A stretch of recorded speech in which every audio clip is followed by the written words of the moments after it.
All right, so we got our test coming up tomorrow, right? So we're good with that. 1 to 2 and then 6 to 7. Still need to find a room here for the evening one, but we'll get that straightened out. It'll be up here on second floor IA, and we'll figure it out. How many questions are there going to be total? How many questions are there going to be total? They're going to be shorter questions, so 6 or 7, something like that. Last time there was 8. 8? Yeah. Well, move through it quickly. Okay, a lot of the things that I've got so far can be done pretty quickly as long as you just focus on what needs to, what you need to do on them. The other thing that occurs to me is kind of like just be sure you know what things look like and what they kind of signify. I don't quite know how to express this, but a good example would be, there was this little bit, just be sure that you know things like that the hoop stress rips a tank in half and that it's normal to the plane. So if I call out, find the stress on plane AB, that you know what to do, kind of be sure you're seeing the forest for the trees. Sometimes just don't focus on doing the equations and plugging the numbers in. Just spend a little bit of time to be sure that you know what the numbers mean, what the different things are, what's, that kind of thing. I'm just trying to think of examples. Okay, like this kind of stuff. I mean, anybody can calculate this, but what does it mean? What is alpha? What is gamma? What do they mean? And that kind of thing. So just spend a little bit of time and be sure that you know what things look like and what they mean. Okay. And there will be a few problems on this. I think it might be 6 or 7. So just keep rolling through it. As long as you're focused and know what to do, they'll go pretty quick. But just be aware of that. Always keep an eye on the point values of the problems too. Okay. Just trying to think. Oh, the other thing is I might have you find a couple moments of inertia on a problem, and then once you find those, for torsion, that kind of thing. Once you find those, you'll use those throughout the test, so you don't have to find them over and over again. You just find them once on one problem, then you can use them. So just be aware of that, so you're not wasting time. Okay.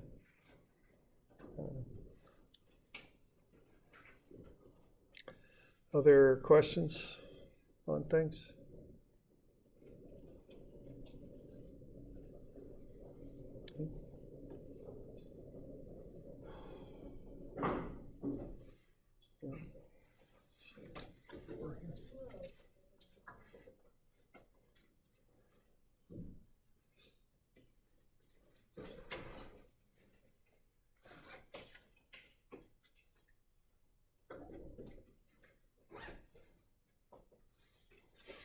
David, will we have community distributed code type stuff?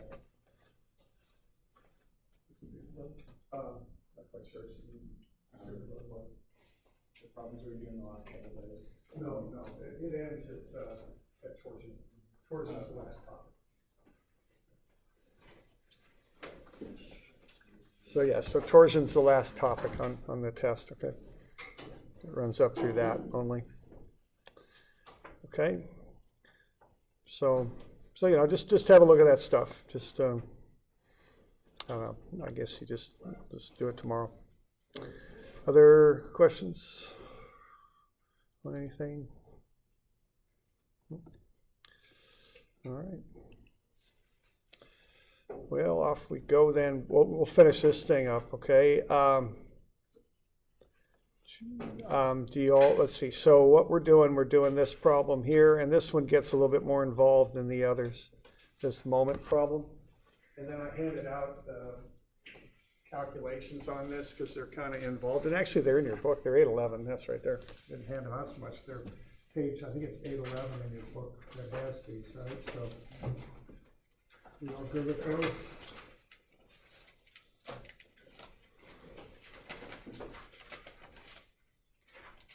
So what comes up with this one is you've got a triangular loading diagram, and as I was mentioning, the order of the polynomial increases each step of the way because you're doing graphical integration.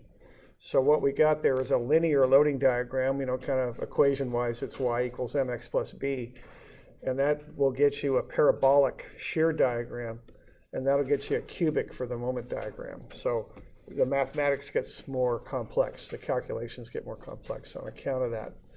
So what we do there is we start with that triangular loading diagram, and then we get the area of it, and it's negative 162. And then the reactions are 81 and 81. So we go from 0 to 81 there for the shear diagram, like so. And then we hold for the first 3 feet, I think it is. And then we get into this area right there. So what's happening with that area is it increases as you work your way to the right, but it increases at an increasing rate, you might say, because the height of it keeps increasing as you work your way to the right. So that affects the slope. Okay, the slope starts at 0, but then the slope becomes progressively more negative. So on the shear diagram, what you end up with is that concave down shape right there, okay? And the area of the overall triangle is negative 162, so you start at 81, and you drop then to negative 81. So 81 minus 162 is negative 81. And then you work your way over straight to the reaction, and the reaction pushes you back up to 0. Okay? So there's the shear diagram.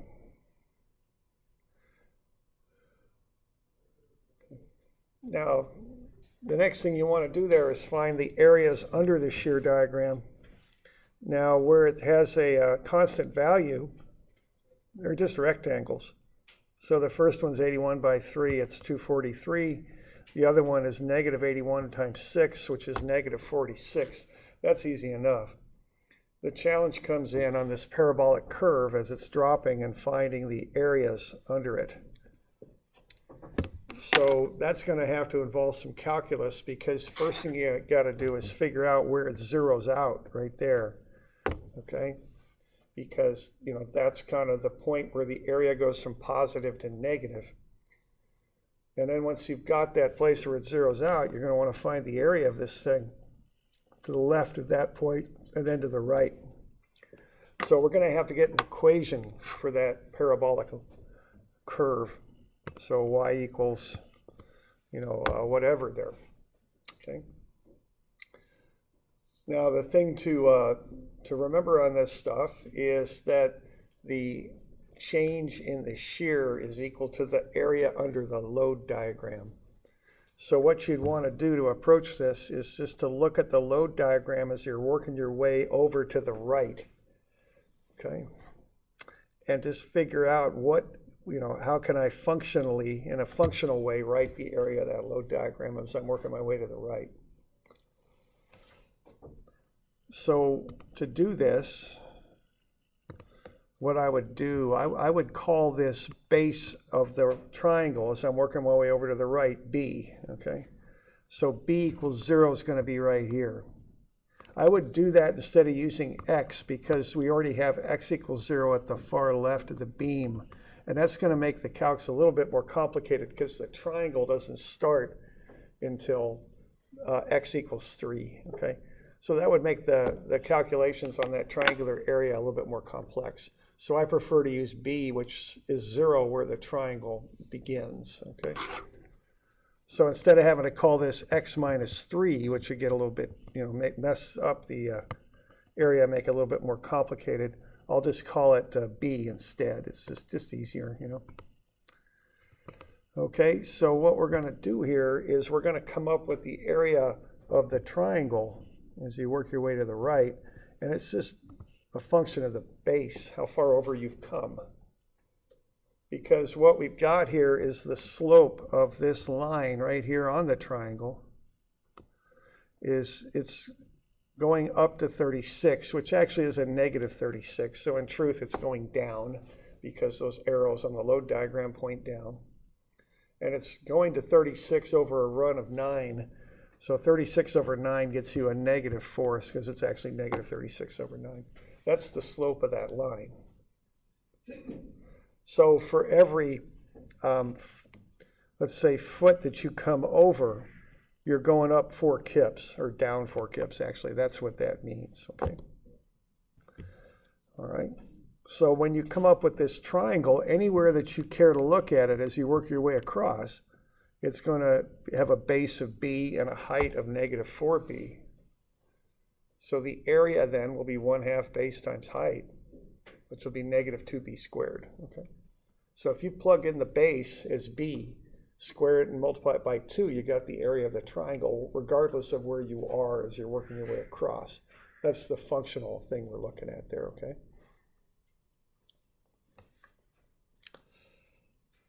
So that's the accumulating area as you work your way across. Now we're starting here at 81. So we're at 81, and then we're dropping by 2b squared, which is the area of the triangle working your way across from left to right. So the equation of that line is just y equals 81 minus 2b squared. And you can think of y as actually being v, the shear. So the shear equals 81 minus 2b squared for that stretch, okay?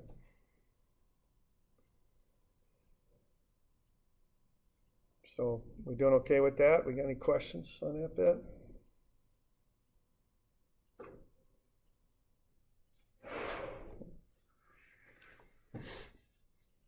Okay.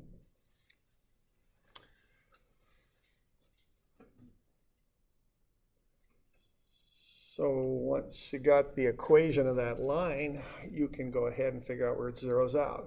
Just set it equal to 0, okay? So 81 minus 2b squared is 0. Solve for b, it's 6.364 is b, which means that x is 3 more than that. X is 9.364. That's where it zeroes out. Okay. All right. So that's the value of x where that thing hits 0. Now we also want to find the area under it. So all we got to do is integrate it and start at 0 and work our way to 6.364. And again, I'm using that b equation. Again, if I used x in there, I'd have to integrate it from 3 to 12, or no, I'm sorry, 3 to 9.364. There we go. To get that area to the left of where it zeroes out. But if I just use b, I just integrate from 0 to 6.364. 81 minus 2b squared db. Okay. Okay, so I just go ahead. I'm going to do this based on b, so I'm going to integrate it from 0 to 6.364, and I'm going to integrate 81 minus 2b squared db. And I just do the integral there. You know, it's just a polynomial integral. So I get 81b minus 2b cubed over 3. Plug in the top limits, plug in the bottom, and I get the area. 343.7.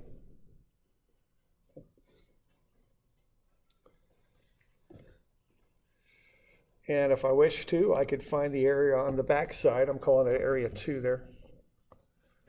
Just do the same integral, but use the limits that are different now. 6.364 for the lower limit and 9 for the upper. Plug the limits in, and I'll get an area of negative 100.7.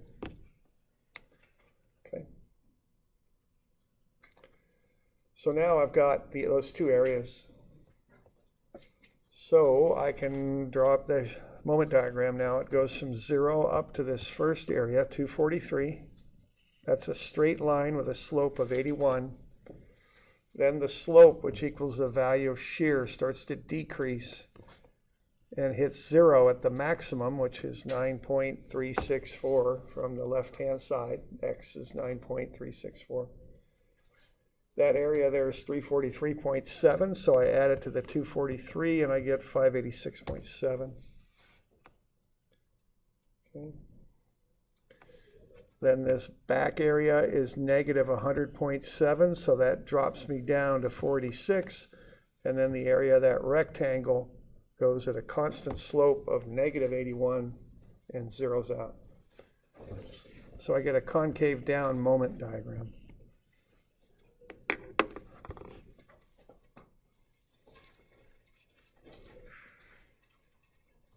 Any questions on that?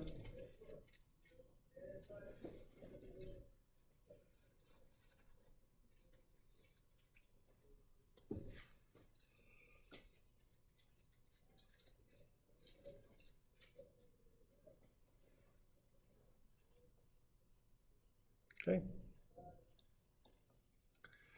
So that's a little bit on some shear and moment diagrams, okay?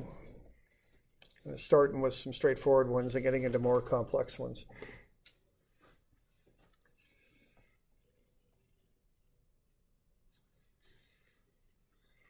So what would the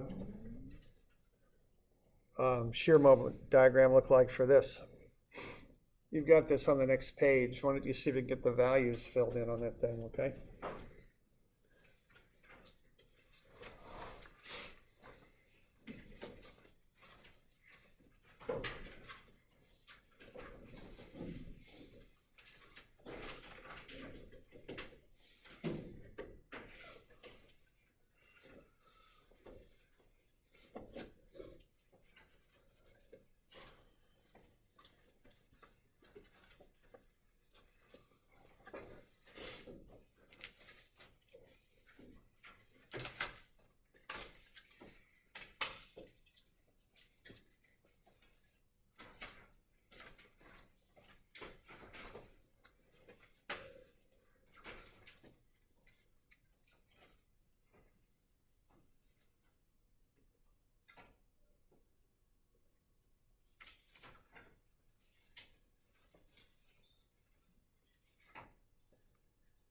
So remember, when you got figures on there, just find the areas of them. That's always step number one.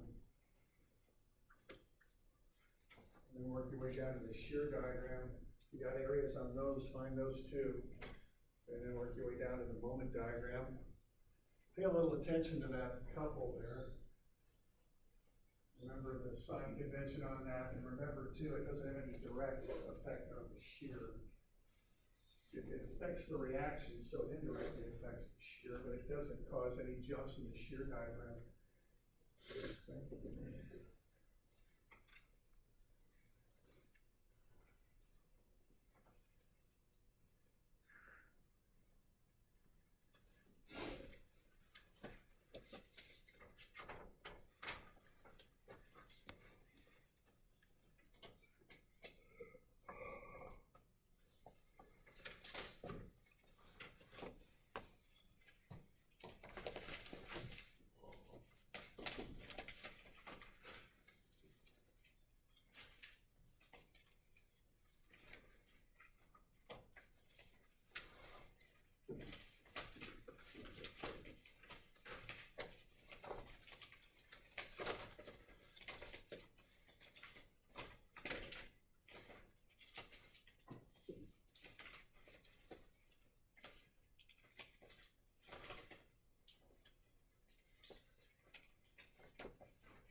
I'll get in that shear diagram okay? 12 and 8, and then down to -4.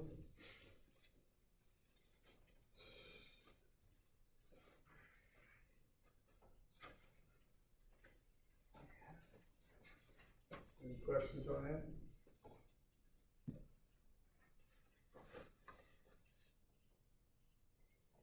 We're good on the shear?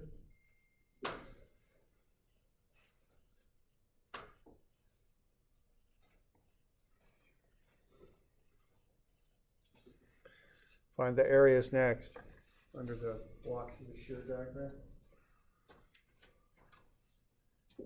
Break that one rectangle in the middle because you got that couple there. It's going to jump the moment diagram.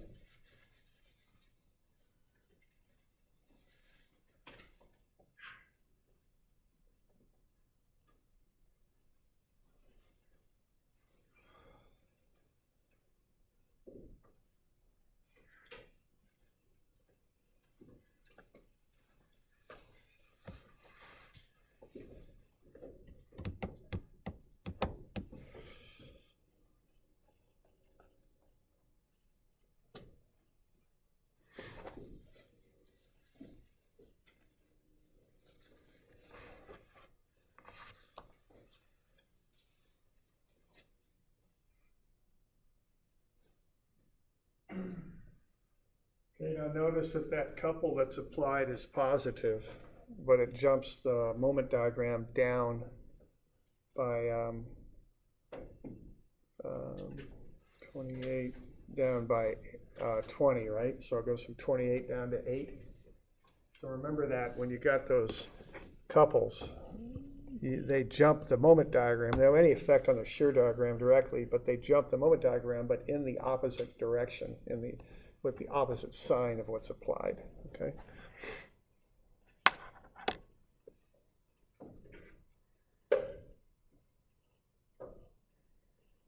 All right, any questions on this one? Doing all right?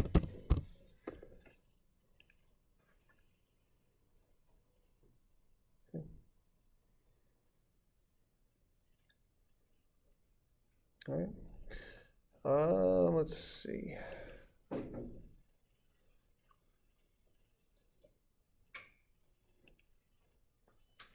Let me just do one for fun. I'm not even sure what the answer will be on this one, so let's see. Let me do this.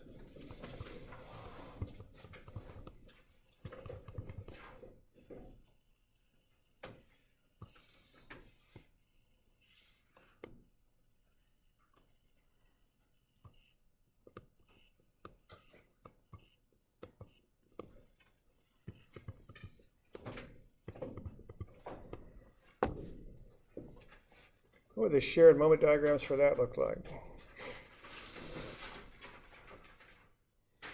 Tell you what, why don't I change this one number just so stuff comes out more even? Oh, come on. It's an eraser. It's supposed to work. No, it's not, though.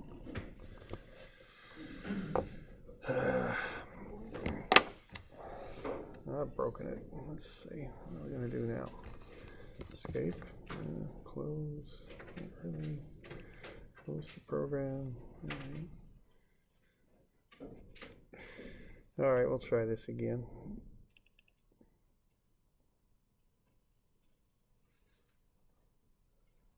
Maybe. Oh, that's right. File, open.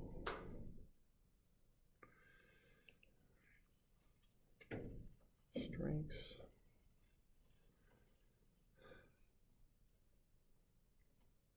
Let's go to, where are we going? We're going down to bending stress. There we go. I guess we'll just try it here. So, one more time.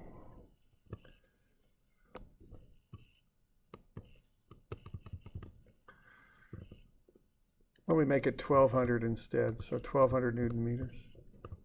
4 meters on either side. So what would the shear and moment diagrams look for that? Remember to start with the reactions. You always do that. And then we've got a simply supported beam here.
The reactions ought to be 150 and negative 150. You don't get no moment arms on those reactions, right? Because they're just coupled.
Okay, so a pretty straightforward shear diagram, just straight across at 150.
All getting something like that.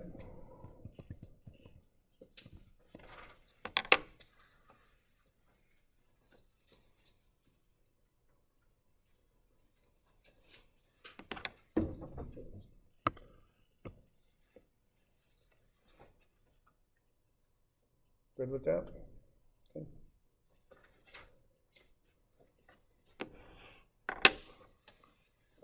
So that's how you handle those couples. Again, that's a positive couple, so the moment diagram goes down. That's how that works, okay?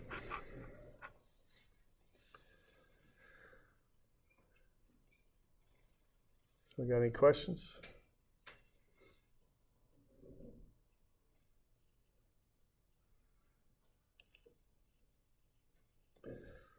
All right, why don't we got a little bit of time here. Why don't we have a look while we're learning all this stuff here, why we do all this. Oops.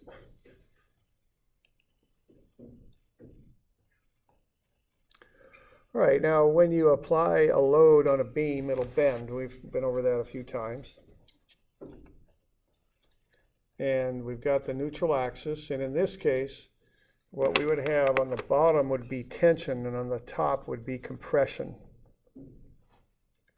And we've gone over that a couple of times too. How basically the beam has to hold its shape.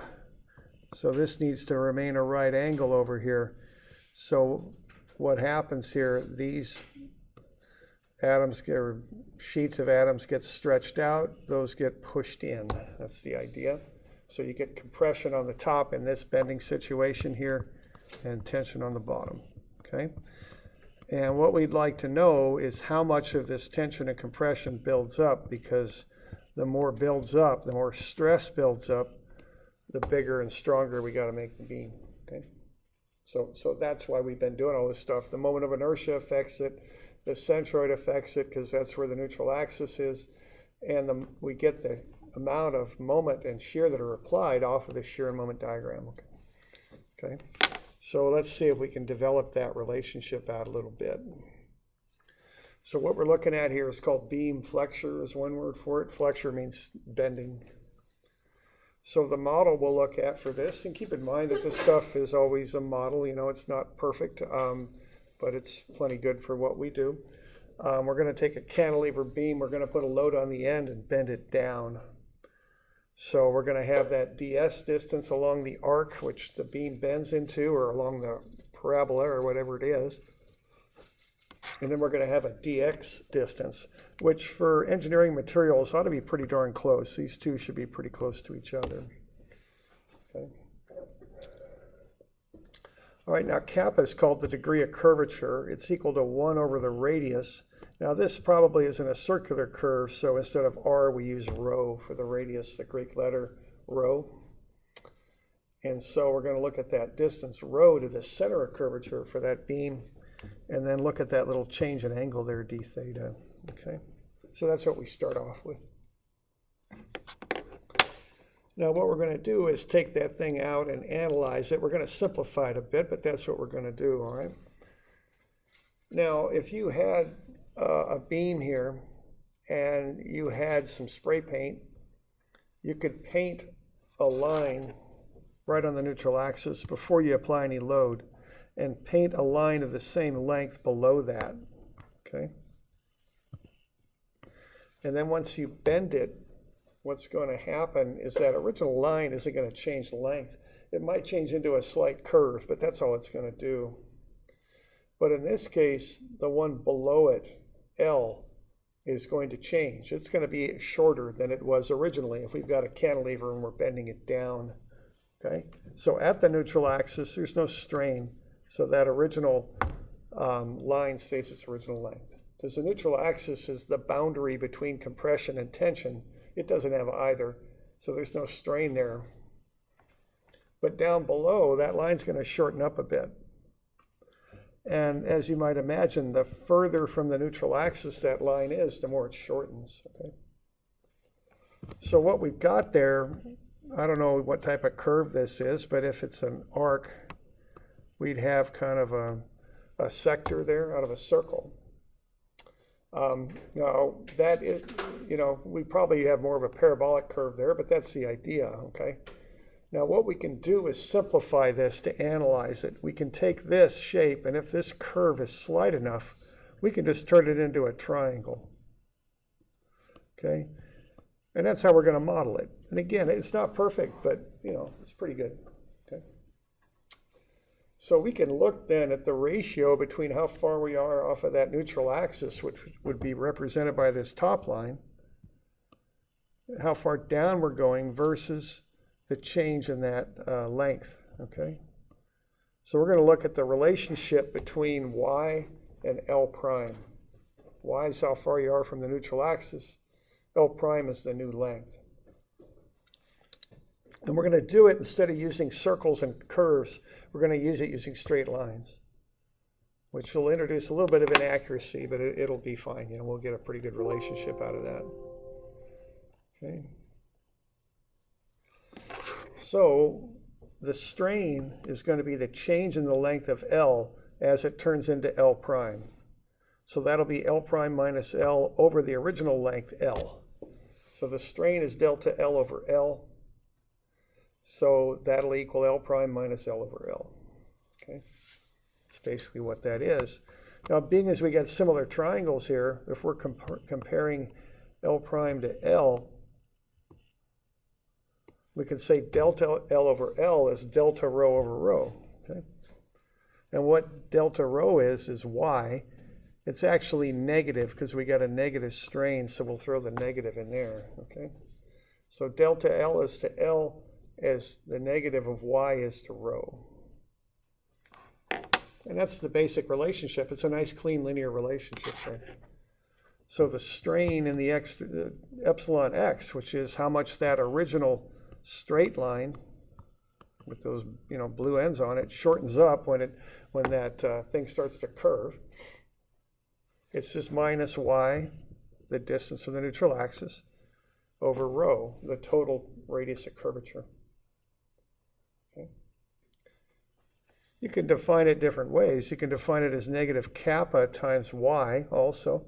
The negative I put out front, the y is still in there. 1 over rho is kappa, the degree of curvature. So the bigger the degree of curvature, the bigger the strain. And that's really all it is. It's just a nice, clean, linear relationship. Further from the neutral axis you are, the more strain you've got.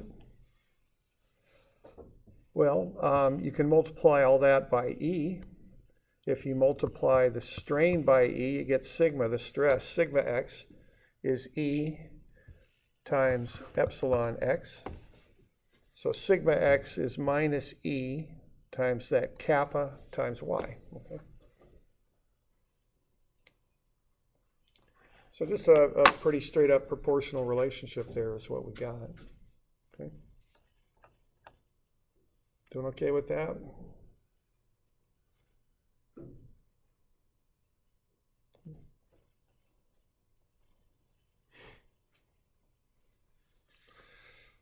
So if we got a nice clean linear relationship, the ratio between the stress and how far you are from the neutral axis is constant. The further you go out, the more stress and strain you got. That's about it, okay?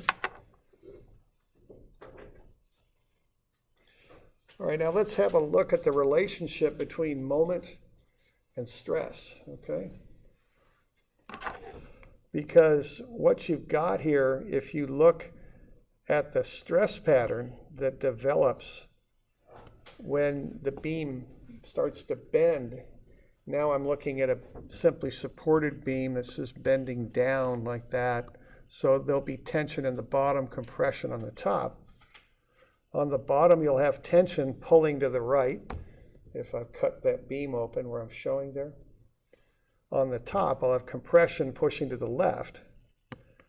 Well, if you add those things up, you're going to end up with a couple like that, right? So that couple creates the moment. So what we got here is actually, when we analyze it, we go the other way. We take the moment off the moment diagram. That's going to equal the sum of these forces, and then multiplying them by a moment arm from the neutral axis. That's the relationship there between the moment off the moment diagram and those stresses, tensile and compressive stresses in the beam. So if you want to quantify that relationship, here's how you could do it. You could say the moment off the moment diagram is the sum of all those stresses times the areas over which they act. That gets you a force. Now that's going in the x direction there. And then multiply that by a moment arm, and you'll get a moment, see? So we got to integrate that because, our things change as we get further and further out from the neutral axis. So as our distance y changes, which is our moment arm, so does the stress, okay? So we got that integral now. But there's the relationship between moment and stress. Now we want to get that into a form we can work with. So we do a sneaky little math trick here. We put in a y there and a y below. That's just y over y, and that just equals 1. So now I got sigma x y times y d times y times y times dA over y. And what I can do, I can take that sigma x over y out because that's a constant ratio. That can come outside of the integral sign. And what's left behind is y squared dA. And see, that's the moment of inertia. So there you go. So the moment then is the stress times I over y. Okay. So the moment is the normal stress times the moment of inertia of the beam divided by the offset distance from the neutral axis. Now that's how, if we have the stress, we find the moment. Normally we got the moment off the moment diagram. We want to find the stress. So we got to rearrange that thing and solve it for sigma, the stress. So the stress is the moment times the distance from the neutral axis divided by the moment of inertia of the beam. Generally speaking, we're interested in y max, which is c. That'll get us the maximum stress. So the maximum stress is mc over I. C is the distance from the neutral axis out to the edge of the beam. That's where the maximum stress occurs, okay? So that's a keeper right there, and you'll use this a fair amount here over the next couple years, this equation. It's used a lot. It's a basic beam design equation, okay? Now for a given beam, I and C are constant, so if you go looking in beam tables, you'll often find I and C called out, and they combine them sometimes into what they call a section modulus. I over C is S. So sigma max is also called M over S. Okay. All right, and then the other thing we could do, we'll use this later. We've already developed that the stress is minus E times the degree of curvature times y. We can, what can we do here? We can look at m equals, and go back up to where we had what the moment was. It's the stress times I over y. We can substitute this minus epsilon kappa, which is the degree of curvature times y, into that moment relationship. The y's cancel. It's minus E kappa I is the moment. Okay, so 1 over rho, which is kappa, which is the degree of curvature, works out to be m over EI, negative m over EI. We'll use that later in another derivation for deflections of beams. Okay. So the basic equation we want right now is that the stress is mc over I.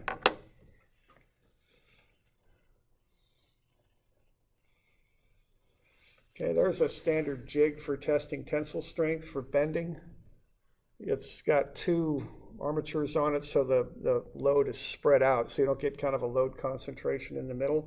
Spreads it out a little bit, gets a smoother curve on the beam. See, they just kept pushing down on this thing, and look, it started to tear. I think it started right there, and it ran around that lamination, and it tore right there, and then it worked its way up, and it's tearing right there.